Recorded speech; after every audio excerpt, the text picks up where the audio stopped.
এটা ছাতা ধরেন, ছাতা মাইক নষ্ট দেবে, কথা বলা যাবে না।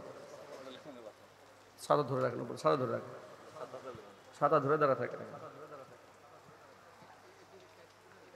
একটু সামনে আসেন, এই পাশে একটু আগায়, গায়ে যেন পানি না পড়ে।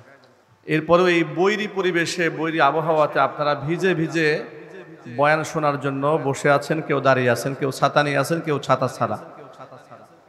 আমি একেবারেই সংক্ষিপ্ত আকারে, যদি হয়তো বৃষ্টি পড়ছে, এখানে তো লম্বা কথা বলার মতো পরিবেশ নেই।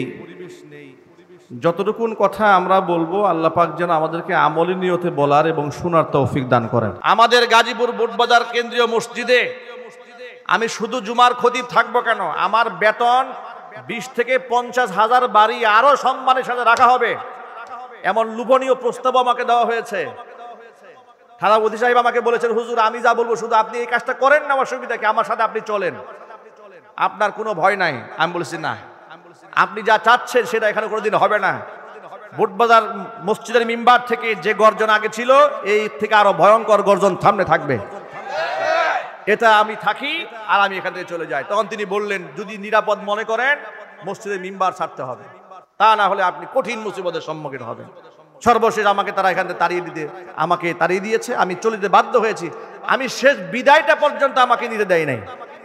আমি যে শেষ বিদায়টা নেব মুসল্লিদের কাছ থেকে, এত বছর ছিলাম একসাথে, তারা বলেছে না, আপনি যদি বিদায়ের কথা মাইকে বলেন মসজিদে বিপ্লব শুরু হবে, রক্তাক্ত হয়ে যাবে, আমরা এই পরিবেশ করতে দেব না।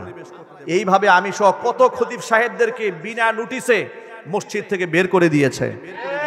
স্বৈরাচারীর আমলে বিনিময় কি হয়েছে দেখেন, বিনিময়ে স্বৈরাচারীও বিদায় নেওয়ার সময় 16 বছর তো শয়তানি করেছে, একটু মন চেয়েছিল বিদায় নেওয়ার, কথা বলে না, তারও একটু মন চেয়েছিল বিদায় নেওয়ার। আল্লাহ পাকের ফয়সালা, আমি আগেও বলেছি, এটা যেন আল্লাহ পাকের কেমন একটা ফয়সালা, যে কত খতিব সাহেবরা বিদায় নিতে চেয়েছে, তুমি বিদায় নিতে দাও নাই, আর তুমি এত সুন্দর বক্তব্য দিয়ে বিদায় নিয়ে যাবা না, তোমাকে বিদায় নিতে দেওয়া হবে না, চোরের মতো পালিয়ে যাবা। আল্লাহ নবী সাল্লাল্লাহু আলাইহি ওয়াসাল্লামের মাত্র 23 বছরের নবুয়তের জীবনের ব্যাখ্যা বিশ্লেষণ লিখতে লিখতে ঐতিহাসিক এবং মুআররিখগণ সিরাতের কিতাবের হাজার হাজার পৃষ্ঠা, লক্ষ লক্ষ অক্ষর ভরে ফেলেছে। নবী করিম সাল্লাল্লাহু আলাইহি ওয়াসাল্লামের জীবন চরিত্র লিখে তারা শেষ করতে পারেন নাই।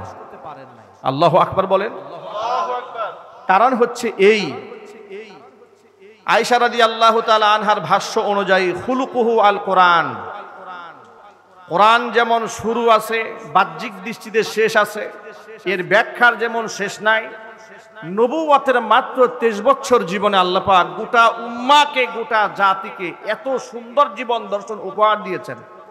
এর এক একটা জীবনের পাঠ নিয়ে, অধ্যায় নিয়ে গবেষণা করতে করতে মানুষ জীবন শেষ করে দিচ্ছে, কিন্তু নবী করিম সাল্লাল্লাহু আলাইহি ওয়াসাল্লামের গোটা জীবনের সমস্ত দিক গবেষণা করে মানুষ শেষ করতে পারছে না। আল্লাহু আকবার বলেন। আমি আজকের এই বৃষ্টি স্নাত অবস্থায় ছোট্ট একটা শিক্ষা আলোচনা করব বর্তমান প্রেক্ষাপটকে কেন্দ্র করে। আমরা এমন একটা ধর্ম পেয়েছি, আমাদের ধর্মের শিক্ষক হচ্ছেন হযরত উলামায়ে কেরাম, ঠিক কিনা বলেন? আমাদের ধর্মের শিক্ষক কারা? উলামায়ে কেরাম হচ্ছেন তারা শিক্ষক, ওয়ারাসাতুল আম্বিয়া, নবীগণের ওয়ারিস। তাদের কাছ থেকে উম্মাহ কোরআন সুন্নাহর আদর্শ গ্রহণ করে।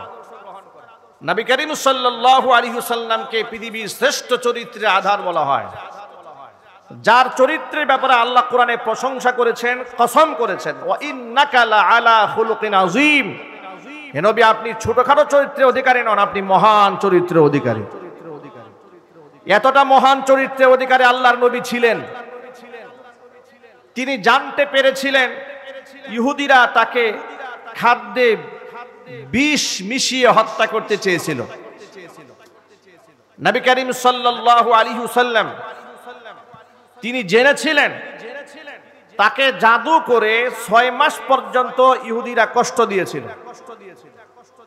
স্বাভাবিক সেন্স আল্লাহর নবী সাল্লাল্লাহু আলাইহি ওয়াসাল্লামের 6 মাস ছিল না, অনেক কষ্ট পেতেন, স্মৃতি থেকে অনেক কথা ভুলে যেতেন অনেক কথা তিনি। কিন্তু তারা কারা করেছে তাদের নাম ও রাসূল জানতেন।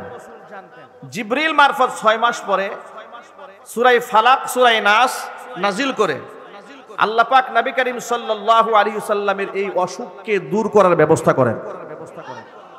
তাকে জানানো হয় কে এই কাজটা করেছে।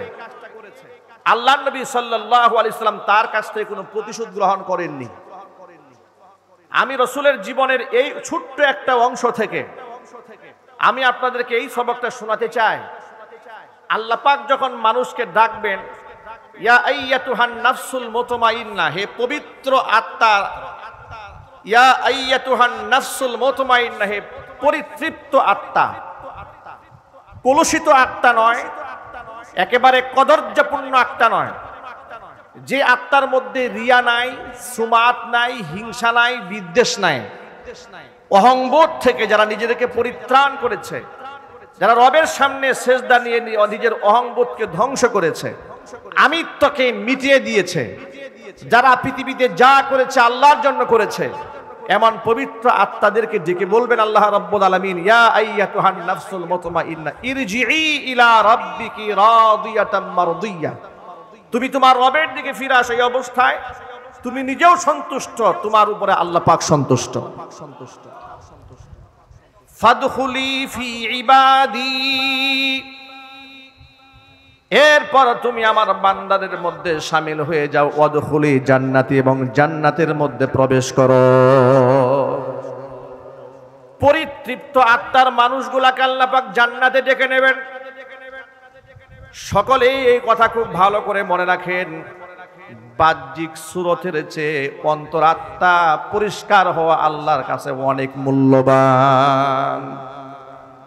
কারণ হচ্ছে আল্লাহর নবী সাল্লাল্লাহু আলাইহি ওয়াসাল্লাম বলেছেন, ইন্নাল্লাহা লা ইয়ানজুরু ইলা সুওয়ারিকুম, আল্লাহ পাক তোমাদের চেহারার দিকে তাকান না, ওয়ালাকি ইয়ানজুরু ইলা কুলুবিকুম ওয়া আমালিকুম, আল্লাহ পাক দুটো জিনিস দেখেন। একটা হচ্ছে আল্লাহ পাক তোমাদের কলিজা দেখেন, তোমাদের আত্মা দেখেন, আল্লাহ পাক তোমাদের আমল দেখেন। আল্লাহ লেবাস পোশাক দেখেন না। আল্লাহু আকবার বলেন। আল্লাহু আকবার। বাহ্যিক দৃষ্টিতে কে কত বুজুর্গের ভাব ধরতে পেরেছে, কে কতগুলো তাসবির দানা জপেছে, এটা আল্লাহ পাকের কাছে গ্রহণযোগ্য নয়। আল্লাহ পাক দেখেন তার অন্তরের মধ্যে কি আছে। তার কারণ হচ্ছে বাহ্যিক দৃষ্টিতে আমাদের বাংলাদেশ সহ গোটা পৃথিবীতে এমন অনেক ক্ষুধাদ্রোহী আছে, ইসলামের অসংখ্য দুশ্মন আছে। মানুষকে ধোঁকা দিয়ে বোকা বানাবার জন্য অনেক সময় তারা মাথার মধ্যে পট্টি বাঁধেন, মাথার মধ্যে হিজাব পরেন, হাতের মধ্যে তাসবিহ ধারণ করেন। আবার সুযোগ পেলে তারা আলেমদেরকে জেলখানায় বন্দি করে নির্যাতন করেন। সুতরাং বাহ্যিক দৃষ্টিটা এই ক্ষেত্রে খুব বেশি প্রশংসনীয় হওয়ার কোনো কারণ নাই। আবারও এমনও দেখা গেছে একেবারে বিরাট বড় জুব্বা, বিরাট বড় পাগড়ি, বিরাট বড় কুর্তা, দীর্ঘদিন মসজিদে নামাজও পড়িয়েছে, খোঁজ খবর নিয়ে দেখা গেল লোকটা মুসলমানই না, একটা খ্রিস্টান। বাহ্যিক দিকটাই মানুষের একমাত্র বিচার বিশ্লেষণ করার বিষয় নয়। বিদেশে যখন আপনি যাবেন, বিশেষ করে হজ এবং উমরার সফরে, সেখানে দেখতে পাবেন যে আফ্রিকা মহাদেশের কিছু মানুষের পোশাক আশাক, সম্পদশালী ব্যক্তি, কিন্তু পোশাক আশাক দেখলে আপনার কাছে মনে হবে যে এই মাত্র উনি ভিক্ষা টিক্ষা করে আসছে মনে হয়। পোশাক আশাকের কোনো ধরন নাই, চেহারা সুরতের তেমন একটা আকর্ষণ নাই। কিন্তু এমনই একটি জাতিগোষ্ঠীর ভেতর থেকে হযরত বিলাল হাফসি রাদিয়াল্লাহু তাআলা আনহু ছিলেন। হাফসার একজন গোলাম ছিলেন তিনি। এমন একজন ব্যক্তির সম্মান আল্লাহর কাছে এত বেশি হয়ে গেল, আল্লাহর হাবিব বলেছেন বিলাল যখন আজান দেয় সে আজানের আওয়াজ আর সে মহল্লায় পৌঁছে যায়। ভাবা যায় ফজরের নামাজ পড়ে ইমাম সাহেব মুক্তাদির দিকে রুখ করে বসে না, এটা আল্লাহর নবীর সুন্নাহ। তিনি ফজরে এবং ইশায়, আসরে প্রায় নামাজের সুযোগ পেলেই মুক্তাদির দিকে রুখ করে বসতেন। রাতের বেলায় কোনো স্বপ্ন দেখলে সেই স্বপ্ন সাহাবীদের সামনে বিশ্লেষণ করতেন। আবার সাহাবায়ে কেরাম কেউ স্বপ্ন দেখলে রাসূলের কাছে তা শোনাতেন। ফজরের নামাজ শেষ করে আল্লাহর নবী বেলালকে ডেকে বলে, বেলাল তুমি এমন কি আমল করো এমন স্পেশাল আমল তোমার কি আছে? বেলাল রাদিয়াল্লাহু তাআলা আনহু বলছেন, ও আল্লাহর নবী, তেমন স্পেশাল আমল আমার কিছু নাই, আপনি যা বলেন তাই করি। তবে ব্যক্তিগতভাবে একটা আমল করার চেষ্টা করি, সেটা হলো আমার যখন জরুরতের প্রয়োজন হয়, জরুরত সারার পরে আমি ওযু করি। আর ওযু করে আমি কখনো নাপাক থাকি না, ওযু করে তাহিয়াতুল ওযু 2 রাকাত নামাজ আদায় করি। এই আমলটা আমি সব সময় করি। আল্লাহর হাবিব সাল্লাল্লাহু আলাইহি ওয়াসাল্লাম বলেন, বেলাল, আমলটা তুমি ছেড়ে দিও না। গত রজনীতে আমি স্বপ্ন যুগে দেখেছি আমি জান্নাতের মধ্যে হাঁটতেছিলাম, আর আমার সামনে একজন ব্যক্তি হাঁটতেছে, আর আমার সামনে যে হাঁটতেছিল সেই ব্যক্তি আর কেউ নয়, সে হচ্ছে আমার সাহাবী বেলাল। কদ সামি'তু দাফা নালাইকা ফিল জান্নাহ, হে বেলাল, আমি জান্নাতে তোমার 2 পাদুকার আওয়াজ শুনতে পেয়েছি। আল্লাহু আকবার। সামি'তু দাফা নালাইক ফিল জান্নাহ, বেহেশতে আমি তোমার পাদুকার আওয়াজ শুনতে পেয়েছি। আল্লাহু আকবার বলেন। আপনি পোশাক দিয়া, চেহারা দিয়া আল্লাহর কাছে দামি হতে পারবেন না, আমরা কেউ দামি হতে পারবো না। ইন্না আকরামাকুম ইনদাল্লাহি আতকাকুম, আল্লাহর কাছে সবচেয়ে সম্মানিত ব্যক্তি যার অন্তর যত পরিশুদ্ধ। জোরে কোন সুবহানাল্লাহ। ইসলামটাকে বুঝতে হলে আমাদের কিভাবে বুঝতে হবে? নবী করিম সাল্লাল্লাহু আলাইহি ওয়াসাল্লাম সত্য দ্বীনের মাপকাঠি হিসেবে কোরআন এবং সুন্নাহ আমাদের মাঝে রেখে গেছেন। আল্লাহর হাবিব বলেছেন, ইন্না হাযাল কুরআনা সাবাবুন, কোরআন হচ্ছে এমন একটা রশি, তরফুহু বিআইদিল্লাহি ওয়া তরফুহু বিআইদিকুম। সাহাবীরা শোনো, কোরআন এমন একটা রশি যে রশির এক মাথা আল্লাহর হাতে, আর এক মাথা বান্দা তোমাদের হাতে। আল্লাহু আকবার বলেন তো। আচ্ছা, আপনাদেরকে সহজে বোঝাবার জন্য একটা কথা বলি। ধরুন একজন ব্যক্তি যিনি পথ চেনেন, তিনি সামনে চলছেন, খুব অন্ধকার, ডানে বামে চিপা অনেক গলি আছে, রাস্তা আছে, কিন্তু লাইট না থাকার কারণে পেছনে যারা আছে তাদের কাছে লাইট নাই, আলো নাই।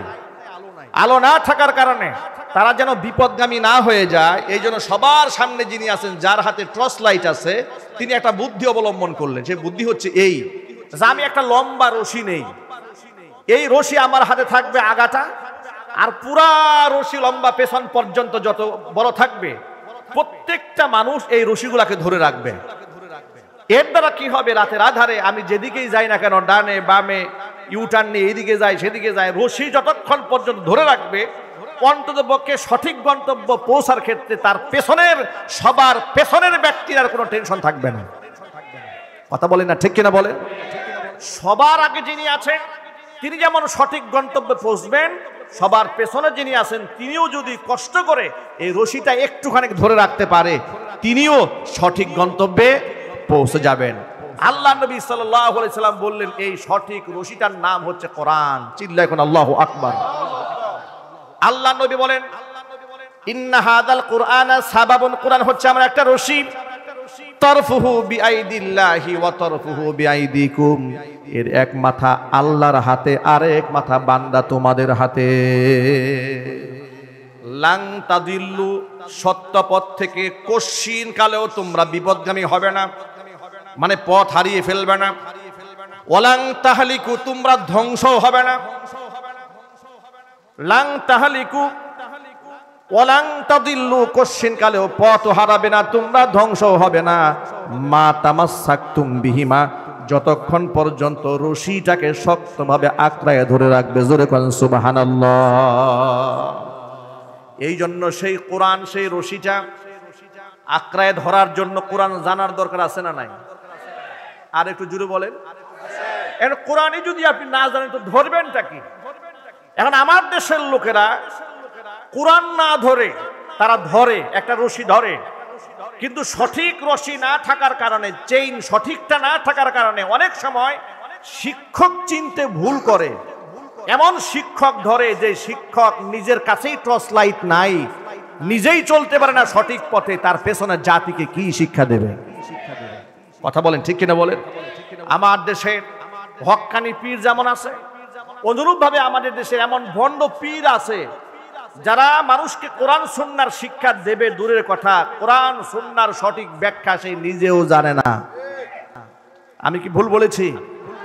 এমন পীরও আছে বিশুদ্ধ কোরআন তেলাওয়াত জানে না, হাদিসের ইবারত পড়তে জানে না, হাদিসের মর্ম মানি বুঝে না, মন গড়া কথাবার্তা বলে, মন গড়া ব্যাখ্যা করে।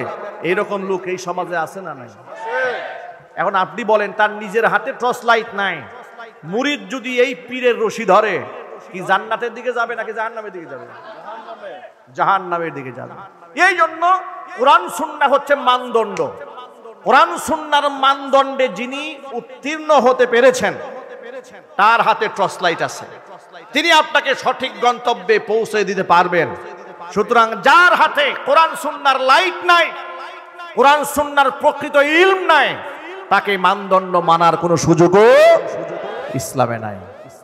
দেখেন, আমাদের মধ্যে এমন আসাবিয়াত গালেব, এই দেশের মানুষেরা এমন যে পীর যদি জাহান্নামে যায়, আমিও জাহান্নামে যেতে প্রস্তুত। এই লোক আছে না নাই সমাজে?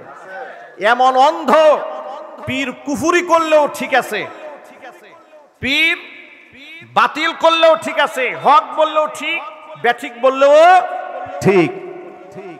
এটাকে বলা হয় কোরআনের ভাষায় ইত্তাখাযু আহবারহুম ওয়া রুহবানাহুম আরবাবাম মিন দুনিল্লাহ। যে কাজটা করে ইহুদি আর খ্রিস্টানরা ধ্বংস হয়ে গিয়েছিল, কোরআন বলছে ইত্তাখাযু আহবারহুম ওয়া রুহবানাহুম, তারা তাদের ধর্মযাজকদেরকে গ্রহণ করেছিল আরবাবাম মিন দুনিল্লাহ, আল্লাহকে বাদ দিয়া রব বানিয়ে বসেছিল তাদের ধর্মযাজকদেরকে।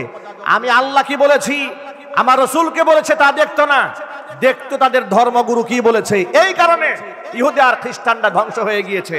সুতরাং আমরা এখানে যারা আছি, আমাদের জন্য মূল বক্তব্য হচ্ছে কোরআন এবং সুন্নাহর মানদণ্ডে যারা উত্তীর্ণ, আমরা তাদেরকেই মান্য করব। আমরা বলি ইনশাআল্লাহ। বলেন না ইনশাআল্লাহ? আত্মশুদ্ধিমূলক কাজ যদি আমাদের না হয়, বাহ্যিক আমল দিয়ে আমাদের কোনো ফায়দা হবে না। আল্লাহর নবী সাল্লাল্লাহু আলাইহি ওয়াসাল্লামের আদর্শ লক্ষ্য করেন।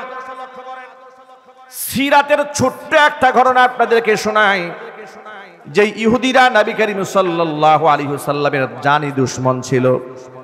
আল্লাহর নবীর মনের মধ্যে তাদের প্রতি এত বেশি দরদ ছিল, আহারে এই লোকটা যদি ঈমান না নিয়ে দুনিয়া থেকে বিদায় হয়ে যায়, জাহান্নামে হবে। এই জন্য নবীজি সাল্লাল্লাহু আলাইহি ওয়াসাল্লাম উম্মার ব্যথায় ব্যথিত হয়ে সব সময় চাইতেন সে যেন কালিমা নিয়ে দুনিয়া থেকে বিদায় হয়ে যায়। নবীজির ঘরে ঘরে মাঝে মাঝে যাওয়া আসা করতো এক জনৈক ইহুদি, বয়স খুব বেশি না, মধ্যবয়সী। তিনি শুনতে পেলেন, আল্লাহ নবী সাল্লাল্লাহু আলাইহি ওয়াসাল্লাম শুনতে পেলেন তিনি দুরারোগ্য ব্যাধিতে আক্রান্ত, মৃত্যু শয্যায় শায়িত, বিছানায় কাতরাচ্ছে। নবী করিম সাল্লাল্লাহু আলাইহি ওয়াসাল্লাম এই সংবাদ শুনে দৌড়াইয়া তার বাড়িতে গেলেন। তিনি চিন্তা করলেন না, ও তো ইহুদি, ও মরুক আর বাসুক, এটা আমার দেখার কিচ্ছু যায় আসে না।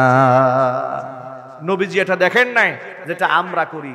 আমাদের অবস্থা এই হয়েছে, কেউ মনে আঘাত নিয়ে না, কষ্ট নিয়েন না, আমাদের অবস্থা এই হয়েছে যে আমার দলের যদি সে অনুসারী না হয়, সে যদি আমার দলের না হয়, ও কি মরল না বাঁচলো না বিপদগ্রস্ত হলো, এটা দেখার দরকার নাই। এই আদর্শ, এই বাস্তবতা এই বাংলাদেশে আছে না? আপনারা সত্য হলে সত্য বলেন, মিথ্যা হলে মিথ্যা বলবেন। এই আসাবিয়াত, এই স্বজনপ্রীতি এই দেশে এমন ভাবে দাঁড়িয়েছে, যদি আমার পীরের মুরিদ না হয়, সে যত হক্কানি হোক না কেন আর যত বিপদেই সে পড়ুক না কেন, এলাও হবে না। কথা বলেন ঠিক কিনা বলেন? কিংবা আমার রাজনৈতিক দলের লোক, আমার রাজনীতির বাহিরে যে যত বড় নামাজি হোক আর যত বড় আলেম হোক, সে যত বিপদগ্রস্তই হোক না কেন, আমার এটা নিয়ে কোনো মাথা ব্যথা নাই। বাস্তবতা আছে না নাই? আমি রাজনীতি একটা দল করি, ধরেন অবস্থা এই হয়েছে আমাদের আসাবিয়াত, যে আমার রাজনৈতিক নেতা তিনি যদি কুফরিও করেন, তিনি যদি শিরকিও করেন, তার বিরুদ্ধে কেউ যদি একটা শব্দ করে, তাহলে তার 14 গোষ্ঠী উদ্ধার করার জন্য আমি পাগল হয়ে যাব। কথা বলেন ঠিক কিনা? এবং এই কাজটা করেন খুব ঈমানী দায়িত্ব নিয়া।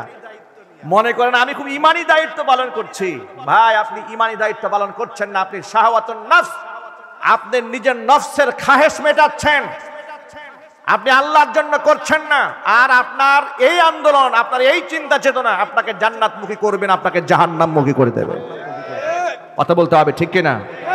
এটা রাসূলের সিরাত নয়, এটা আল্লাহর নবীর আদর্শ নয়। আল্লাহর নবীর আদর্শ কি দেখেন, আল্লাহর হাবিবের আদর্শ হলো ইহুদি অসুস্থ হয়ে গেছে, মুসলমানদের চরম শত্রু ইহুদি। সন্দেহ আছে আপনাদের?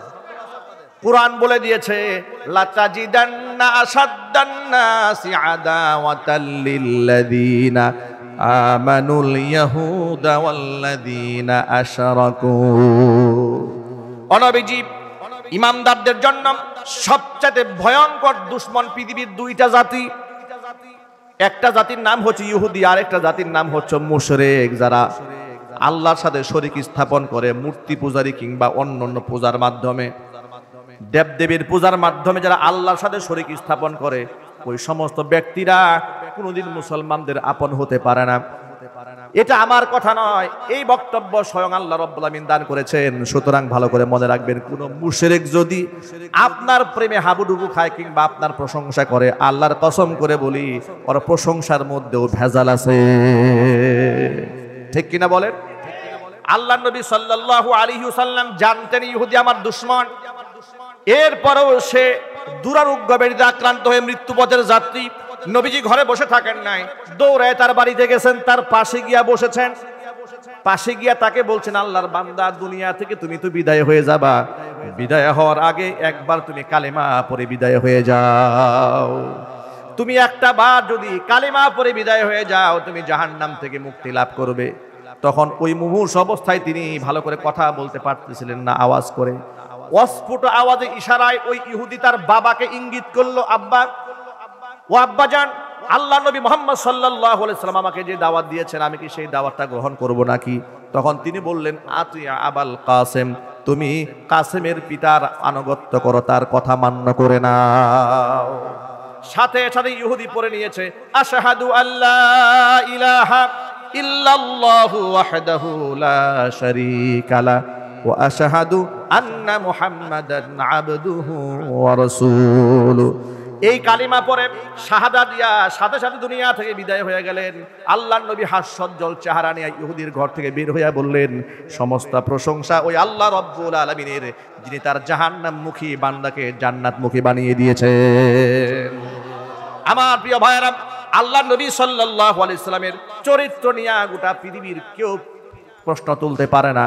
পৃথিবীর যেই সমস্ত ব্যক্তিরা আল্লাহর নবীর সিরাত নিয়ে গবেষণা করেছে, সকলে নবী সাল্লাল্লাহু আলাইহি সাল্লামের প্রেমাসক্ত হয়ে কালিমা পড়ে মুসলমান হয়ে গেছে। মাইকেল এইচ হার্ট দ্য 100 নামক একটা বই লিখেছে, পৃথিবীর সেরা 100 মনীষী। কতজন? পৃথিবীর সেরা 100 মনীষী।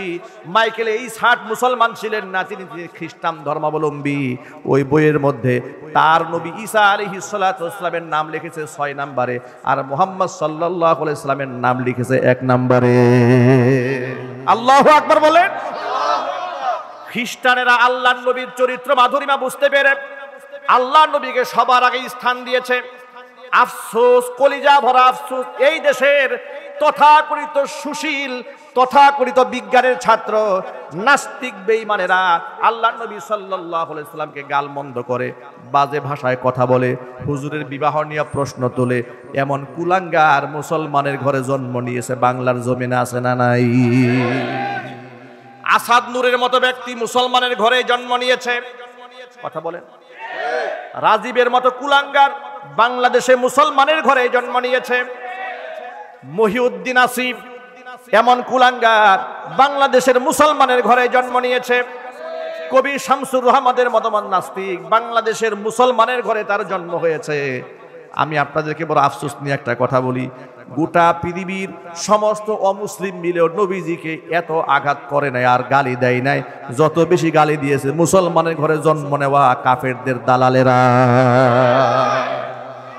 দুনিয়ার ইহুদি খ্রিস্টানরা মুসলমানদের কলিজা এত চিরতে পারে নাই, মুনাফিকরা যত মুসলমানদের কলিজা চিরে দিয়েছে। আমি আমার সকল ভাইদেরকে বলি, ধৈর্য সহকারে বৃষ্টির মধ্যে কথাগুলো শোনার জন্য আল্লাহর কাছে শুকরিয়া আদায় করেন। অন্ততপক্ষে আজকের মাহফিল থেকে এই সবকটা নিয়ে যেতে হবে। আমার মনের মধ্যে কোনো হিংসা, কোনো আসাবিয়াত থাকতে পারে না, কারণ মুসলমানের অন্তরাত্মা হবে পবিত্র। কে আমার দলের, কে আমার পীরের মুরিদ, কে আমার রাজনীতির দলের ব্যক্তি, কে আমার রাজনীতির বাহিরে, ওই চিন্তা না করে দেখতে হবে হকের ব্যানারে ইসলামের পথে রাখার জন্য, থাকার জন্য আমার আন্দোলন। একজন মুসলমানের প্রতি এতটুকু দরদ মোহাব্বত রাখতে হবে। কোরআন বলে দিয়েছে ইন্নামাল মুমিনুনা ইখওয়া, নিশ্চয়ই মুমিনরা একে অপরের ভাই। ফাসলিহু বাইনা আখাওয়াইকুম, যদি মুসলমানদের মধ্যে কোনো ব্যাপারে দ্বিমত দেখা যায়, বিচ্ছিন্নতা দেখা যায়, তাহলে তোমরা বিচ্ছিন্নতার মধ্যে, আগুনের মধ্যে ঘি এবং পেট্রোল ঢেলে দিয়া আগুনকে উত্তপ্ত করে দিও না। ফাসলিহু বাইনা আখাওয়াইকুম, উভয়ের মধ্যে সংশোধনমূলক কথা বলে এটা জোড়া লাগাইয়া দাও। আল্লাহু আকবার বলেন। ওয়াত্তাকুল্লাহ, আর এই ক্ষেত্রে ভয় করো আল্লাহকে, যাতে করে তোমাদের উপর আমি আল্লাহর রহমত নাজিল হয়। প্রিয় ভাইরা, মুমিন এবং মুসলমানদেরকে ঐক্যবদ্ধ হওয়া ছাড়া কোনো রাস্তা নাই। আজকে বাংলাদেশ দ্বিতীয়বারের মতো স্বাধীনতা লাভ করেছে, কথা বলতে হবে ঠিক কিনা? একবার স্বাধীন হয়েছিল ৭১, কিন্তু আমাদের শত্রু রাষ্ট্র এই দেশে কিছু ভাড়াটিয়া দালালদের মাধ্যমে আমাদের সেই স্বাধীনতা ছিনতাই করে নিয়ে গিয়েছিল। ওরা আমাদের স্বাধীনতা এমন ভাবে হরণ করেছিল, আমাদের কথা বলার স্বাধীনতা পর্যন্ত ওরা কেড়ে নিয়েছিল। আমাদের দ্বীনের দাওয়াতের মিশনে প্রতিনিয়ত বাধা প্রদান ওরা করেছে। আলেমদেরকে স্বাধীনভাবে কথা বলতে দেয়নি। জেল, জরিমানা, মামলা, মুকদ্দমা, হামলা, হুমকি, ধামকি, দেশান্তর ইত্যাদি করে করে গোটা বাংলাদেশের মধ্যে এক নির্লজ্জ ইতিহাস তৈরি করেছে। আল্লাহ পাকের গজবে তারা দূর হয়েছে। গোটা মুসলিম জাতি আজ তাকিয়ে আছে গোটা আলেমদের দিকে। আমি আপনাদেরকে আহ্বান জানাবো, আলেমদের মধ্যে বিভেদ তৈরি হয়, আলেমদের মধ্যে দূরত্ব তৈরি হয়, এমন কোন ভূমিকা যেন আপনি সাধারণ মানুষ হয়ে না রাখেন। আলেমদের মধ্যকার যদি কোনো ব্যাপারে দ্বিমত দেখা দেয়, তার সংশোধন আলেমরা নিজেরাই করে নেবে। কথা বলতে হবে ঠিক কিনা? আলেমরা সংশোধন হয়ে গেল, আর আপনি মাঝখান থেকে জাহেল আলেমদেরকে গালিগালাজ করলেন, আপনি বাজে কথা বললেন, ফেসবুকে লিখলেন, আপনি যে গীবত করলেন, শিকায়েত করলেন, নিজের অন্তরাত্মার যত নাপাকি সব ঢেলে দিলেন। যার সাথে দ্বন্দ্ব হয়েছে আলেম ব্যক্তিগতভাবে তার সাথে মিটিয়ে ফেলেছে। আপনি যখন গালিগালাজ করে আপনার আমল নামা পূর্ণ করলেন, কাল হাসরের মাঠে আপনি দাঁড়াবেন কি নিয়ে? কথা বলতে হবে ঠিক কিনা বলেন। যাকে গালমন্দ করেছেন তিনি যতক্ষণ আপনাকে ক্ষমা না করবেন, আপনি যদি যত বড় পীরের মুরিদ হন না কেন, আর কাবা শরীফ ধরে যদি কান্দেন, আল্লাহর কসম করে বলি, আপনি যে আলেমকে গালি দিয়েছেন, যে আলেমদেরকে আপনি অশ্রাব্য ভাষায় কথা বলেছেন, ওই আলেম যদি অন্তরে অন্তঃস্থল থেকে আপনাকে ক্ষমা না করে, আপনি 14 বার উমরা করেন, 100 বার আপনি হজ করেন, কাবা ঘরের গিলাফ ধরে কান্দেন, কিয়ামতের ময়দানে আলেম ক্ষমা না করলে স্বয়ং আল্লাহ আপনারে ক্ষমা করবেন না। আজকে সমাজের মধ্যে মূর্খতা, জাহালাত, অন্ধত্ব এমন ভাবে সয়লাভ হয়ে গিয়েছে। আজকে দেখবেন ফেসবুকে এক আলেমের পক্ষ হইয়া আরেক আলেমের জন্য গালিগালাজ, বকাবাজি এমন ভাবে করে, মনে হচ্ছে সব তাসকিয়ার খেদমত চলতেছে। মনে হয় পীর সাহেবের পক্ষ থেকে উনি গালি দেওয়ার খেলাফত পাইছে। কথা একটু বলেন না ঠিক কিনা বলেন? মানে পীরের পক্ষ থেকে গালি দেওয়ার খেলাফত তাকে দেওয়া হয়েছে। পৃথিবীর কোন পীর তার মুরিদকে গালি শিখায় না। কথা বলেন ঠিক কিনা বলেন? পৃথিবীর কোন হক্কানি পীর মুরিদদেরকে অশ্রাব্য ভাষায় কথা বলতে শেখান না। সুতরাং আমি কতটুকু ভালো, আমার উস্তাদ কতটুকু ভালো, এটা আমি ছাত্র হিসেবে, আমি যদি ছাত্র হই, আমার আচরণ দেখে আমার উস্তাদের প্রশংসা হবে যে কার সান্নিধ্যে থেকে এত ভালো ছাত্র হয়েছে। আর আমার আচরণ যদি খারাপ হয়, লোকেরা আমাকে দেখবে না, বলবে এর শিক্ষককে। কথা বলেন ঠিক কিনা বলেন? আপনাদেরকে বলি, সন্তান যদি ভালো কিছু করে, প্রশংসা বাবা মার হয় না? লোকেরা কি বলে জানেন? ভালো কাজ করলে লোকেরা বলে, আহারে এত সুন্দর ভালো ছেলে, এত ভালো একটা ভদ্রলোক, এ কোন মায়ের পেটে জন্ম হয়েছে ওর? সুবহানাল্লাহ বলবেন না? বলে একেবারে বাবার শ্রেষ্ঠ একটা ওরসজার সন্তান, কি গৌরব, কি অহংকার, কত প্রশংসা তাকে নিয়ে মানুষ করতে থাকে। আর ছেলে মেয়ে যদি খারাপ হয়, লোকেরা কি বলে জানেন? এ কার ছেলে? এটা এত বড় বিয়াদব, এ কার মেয়ে, এটা এত বড় বিয়াদব? মানে বিয়াদবি করেছে ছেলে, মানুষ বাপ মা তুলে গালিগালাজ দেওয়া শুরু করেছে। কথা বলতে হবে, ঠিক কিনা? সন্তানের জন্য বাবা মা প্রশংসিত হয়, আবার সন্তানের কর্মেই বাবা মা নিন্দিত অপমানিত হয়। তার বড় প্রমাণ, স্বৈরাচারী হাসিনা যখন বাংলাদেশে মূর্তির নামে, ভাস্কর্যের নামে মূর্তি সংস্কৃতি চালু করেছিল, এই দেশের হাজার হাজার আলেমরা তাদেরকে সতর্ক করেছে, এগুলো বানাবেন না। কথা বলে না, তাদেরকে বারবার বলেছে, ওয়াজে বলেছে, নসিহত করে বলেছে, জুমার খুতবায় বলেছে, বড় সম্মেলন করে ঢাকার বুকে বলেছে। এত কিছু যত বলেছে, আলেমদেরকে তারা তত শত্রু মনে করেছে। মনে করেছে এই হুজুররা আমাদের বাবাকেও দেখতে পারে না, আমাদেরকেও দেখতে পারে না। আমাদের কথা লঙ্ঘন করে, আমাদের পরামর্শ বাদ দিয়ে, আলেমদেরকে বাইপাস করে, ওদেরকে জঙ্গি, তালেবান, রাজাকার, আল বদলাল শামস বানিয়ে দিয়ে জেলখানায় বন্দি করে শত শত কোটি টাকা লুপাট করে, দুর্নীতি করে সেই টাকা দিয়ে তারা মূর্তি বানিয়েছে। বিনিময়ে প্রায়শ্চিত্ত এমনভাবে ভোগ করতে হয়েছে, সন্তানের এই স্বৈরাচারী সন্তানের কুকর্মের কারণে তার বাবার মাথার উপর লোকেরা দাঁড়িয়ে বাচ্চারা পেশাব করে দিয়েছে। কথা বলতে হবে মুসলমান, ঠিক কিনা বলেন? শুধু কি তাই? সন্তানের কুকর্মের কারণে তার বাবার গলার মধ্যে গরুর রশি লাগিয়েছে ছেলেরা। কথা বলেন, ঠিক কিনা বলেন? আর গলায় রশি দিয়ে যখন টানে, এই দৃশ্য দেখার জন্য লক্ষ জনতার সামনে দাঁড়িয়ে আনন্দ করেছে। পরিষ্কার দৃষ্টান্ত, সন্তানের সুকর্মে বাবা মার সুনাম হয়, সন্তানের কুকর্মে বাবা মার দুর্নাম হয়।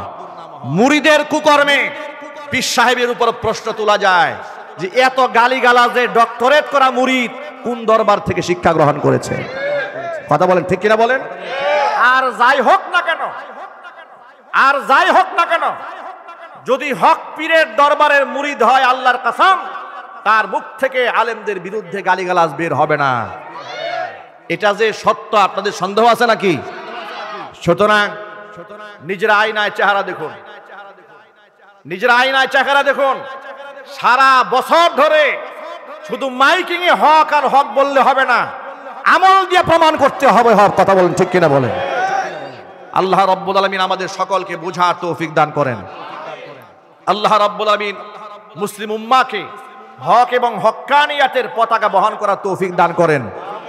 ইনশাআল্লাহ এই বাংলাদেশে ইসলামের রাজ কায়েম হবে, ইনশাআল্লাহ বলেন না? এবং সেটা আলেমদের নেতৃত্বেই হবে, ইনশাআল্লাহ বলেন। সব ঘরানার আলেমরা এক হয়ে যাবে। আপনারা চান না এটা? যদি বলুন, চান না? না আপনারা বিভক্তি চান? না, আপনারা বিভক্তি চাবেন না, ঐক্যবদ্ধ হয়ে যাক আলেমরা, এটাই চাবেন। যদি আলেমদের মধ্যে মাসআলাগত, দিনগত কোনো ব্যাপারে ইখতিলাফ দেখা দেয়, সেখানে আপনি জাহেল, আপনি মূর্খ, সূরা ফাতিহা ঠিক নাই, দুরূদ শরীফ ঠিক নাই, এখানে মন্তব্য করার অধিকার আপনার নাই। মন্তব্য যদি করতে মনে চায়, তার থেকে বড় যিনি তিনি করবেন। কথা বলেন, ঠিক কিনা? সংশোধন করার দরকার হয়, তারা নিজেরা সংশোধন করে নেবে। আমি এই গুনার মধ্যে পাপের বোঝা আমি আর ভারী করব না। আপনারা কি ওয়াদা করতে পারেন? হাত তুলেন, হাত তুলেন। আল্লাহ রাব্বুল আমিন গোটা মুসলিম উম্মাহকে ইসলামের স্বার্থে এক হয়ে যাওয়ার তৌফিক দান করেন। সকলে জোরে খান আমিন। হাত নামান। এই বৃষ্টির মধ্যেও আপনারা দাঁড়িয়ে দাঁড়িয়ে বয়ান শুনেছেন। আজকের এই বয়ান থেকে একটাই শিক্ষা, ইন্নামাল মুমিনুনা ইখওয়া, মুমিন মুসলমান একে অপরের ভাই। তাদের মধ্যে দ্বিমত দেখা দিলে বিচ্ছিন্ন যেন না হয়, ঐক্যবদ্ধ করার জন্য সকলে আপ্রাণ চেষ্টা করতে হবে। আল্লাহ রাব্বুল আলামিন আমাদের সকলকে কবুল করেন, মঞ্জুর করেন। জোরে বলুন আমিন। ওয়া আখিরু দাওয়ানা আনিল হামদুলিল্লাহি রাব্বিল আলামিন। আমাদের গাজীপুর বোটবাজার কেন্দ্রীয় মসজিদে আমি শুধু জুমার খতিব থাকবো কেন, আমার বেতন 20 থেকে 50,000 বাড়ি আরো সম্মানের সাথে রাখা হবে, এমন লোভনীয় প্রস্তাব আমাকে দেওয়া হয়েছে। থানা অধি সাহেব আমাকে বলেছেন, হুজুর আমি যা বলবো শুধু আপনি এই কাজটা করেন না, অসুবিধা কি, আমার সাথে আপনি চলেন, আপনার কোনো ভয় নাই। আমি বলেছি না, আপনি যা চাচ্ছেন সেটা এখানে কোনোদিন হবে না। বোটবাজার মসজিদের মিম্বার থেকে যে গর্জন আগে ছিল, এই থেকে আরো ভয়ঙ্কর গর্জন সামনে থাকবে। এটা আমি থাকি আর আমি এখান থেকে চলে যাই। তখন তিনি বললেন, যদি নিরাপদ মনে করেন মসজিদের মিম্বার ছাড়তে হবে, তা না হলে আপনি কঠিন মুসিবতের সম্মুখীন হবেন। সর্বশেষ আমাকে তারা এখান থেকে তাড়িয়ে দিয়েছে, আমি চলে যেতে বাধ্য হয়েছি। আমি শেষ বিদায়টা পর্যন্ত আমাকে নিতে দেয় নাই।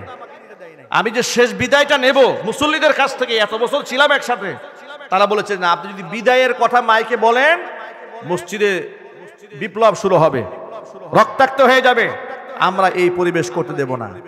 এইভাবে আমি সহ কত খতিব সাহেবদেরকে বিনা নোটিশে মসজিদ থেকে বের করে দিয়েছে। স্বৈরাচারীর আমলে বিনিময় কি হয়েছে দেখেন, বিনিময়ে স্বৈরাচারীও বিদায় নেওয়ার সময় 16 বছর তো শয়তানি করেছে, একটু মন চেয়েছিল বিদায় নেওয়ার, কথা বলে না, তারও একটু মন চেয়েছিল বিদায় নেওয়ার। আল্লাহ পাকের ফয়সালা, আমি আগেও বলেছি, এটা যেন আল্লাহ পাকের কেমন একটা ফয়সালা যে কত খতিব সাহেবরা বিদায় নিতে চেয়েছে, তুমি বিদায় নিতে দাও নাই, আর তুমি এত সুন্দর বক্তব্য দিয়ে বিদায় নিয়ে যাবা না, তোমাকে বিদায় নিতে দেওয়া হবে না, চোরের মতো পালিয়ে যাবা। সুতরাং স্বৈরাচারী সেও শেষ বিদায় নিতে পারে নাই।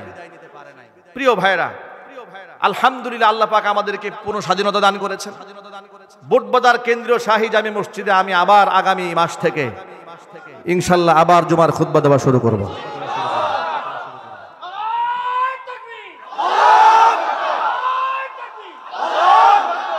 প্রত্যেক মাসের প্রথম 2 জুমা বুটবাজার কেন্দ্রীয় জামে মসজিদ, বাকি 2 জুমা ঐতিহাসিক আম্বর শাহ শাহী জামে মসজিদ কাওরান বাজার ঢাকা, এই 2 মিম্বার থেকে আমার খুতবা ইনশাআল্লাহ আপনারা ধারাবাহিকভাবে শুনতে পাবেন।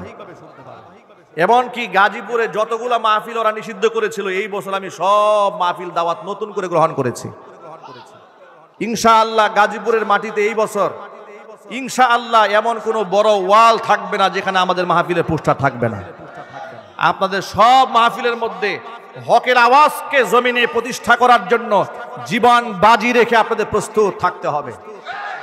যদি আমাদের মাহফিল, আমাদের কর্মসূচি, আমাদের মিশন, আমাদের ভিশনে যদি কেউ বাধা হয়ে দাঁড়ায়, স্বৈরাচারী হাসিনাকে যেমন জুতা পিটা করে বিদায় করেছি, এর থেকেও কঠিনভাবে বাতিলদেরকে মোকাবেলা করতে আপনারা প্রস্তুত আছেন কি? আমি তো হাত দেখতে চাই।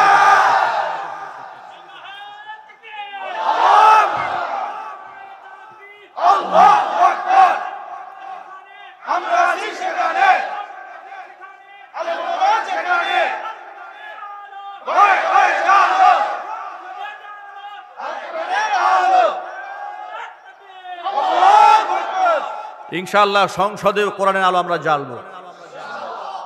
জোরে বলেন না একটু ইনশাআল্লাহ। কি স্বপ্ন দেখা যায় না? স্বপ্ন শুধু দেখবো না, এবার আমরা বাস্তবায়ন করে ছাড়বো ইনশাআল্লাহ। আল্লাহ পাক যেন কবুল করে, মঞ্জুর করেন।